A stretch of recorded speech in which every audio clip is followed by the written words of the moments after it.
Kingdom of the Crystal Skull isn't a complete disaster, but in comparison to Raiders, Temple, and Last Crusade, this movie is a giant step down. Definitely has problems, but it's still entertaining. Fantastic movie.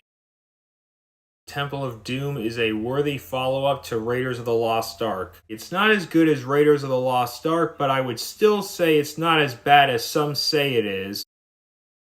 One of the best films from the 1980s.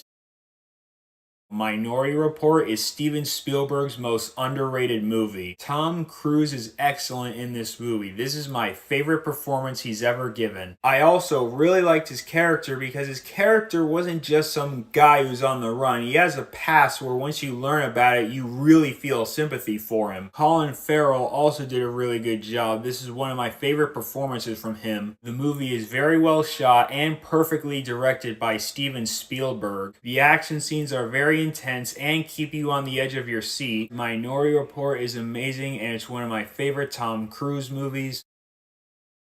Classic. Raiders of the Lost Ark is one of the best films from the 1980s, and if you haven't seen this film, I strongly recommend it.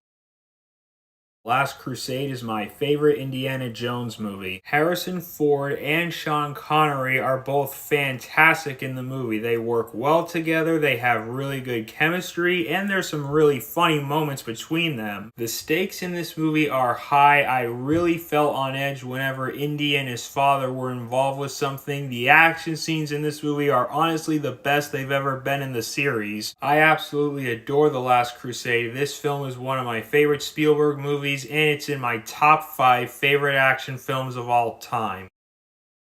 Saving Private Ryan is one of the best Steven Spielberg movies we've ever had. Tom Hanks gives the best performance of his entire career in this movie. The battle scenes in this movie are absolutely terrifying. The war scenes were depicted like a horror movie. Jaws is the greatest shark film ever made. Roy Scheider does a great job. Robert Shaw is also really good. Same goes for Richard Dreyfuss. The score is great. There is great tension and suspense. The last 15 minutes are thrilling.